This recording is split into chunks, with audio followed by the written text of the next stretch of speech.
एक बार एक बालक काशी से पढ़ करके आया, खूब विद्वान बन के आया। अपने पिताजी के पास आकर के बोला, पिताजी मैं सब कुछ पढ़ के आया हूं, आप जहां से चाहो पूछ लो।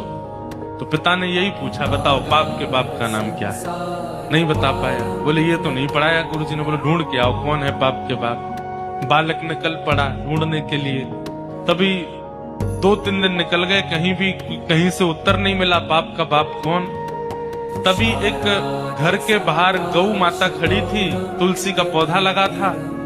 बालक ने सोचा किसी वैष्णव का घर है, 2-3 दिन हो गए कुछ खाया पिया नहीं, यहाँ पे कुछ पा लेता हूँ। उस घर में जैसे ही प्रवेश किया, वो किसी वैष्णव का घर नहीं था, एक वैश्या का घर था।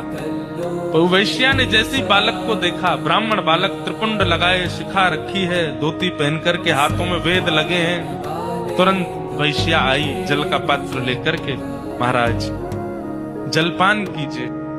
तो ब्राह्मण ने तुरंत जल लिया, पान किया, पान करके बोली, ये घर मुझे लगता है किसी वैष्णव का है, गोबर का चौका लगा है, बाहर गैया है, तुलसी का पौधा है, आप निश्चित ही कोई वैष्णव हैं।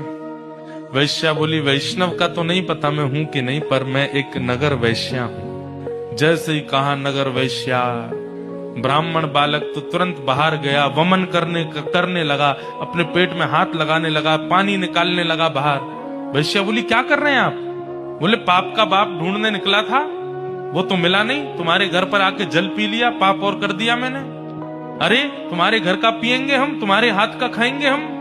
जैसे ही सुना कि पाप के बाप को खोजने निकले थे, वैश्या ने मन में सोचा, ज्यादा दूर नहीं जाने दूंगी, यहीं मिलाती हूं। अब भगवान जल पी ही लिया है आपने, पाप तो हो ही गया आपसे, अब तो आपको जाना पड़ेगा, नदी स्नान करनी पड़ेगी, जनेऊ बदलनी पड़ेगी, पंचगव्य पान करना पड़ेगा, तभी आप शुद्ध हो गए। ब्राह्मण बोले, और नहीं तो ये सब करना पड़ेगा तभी शुद्ध होऊंगा मैं। तो जब पाप हो ही गया है तो थोड़ा और कर लीजिए। बोले मतलब?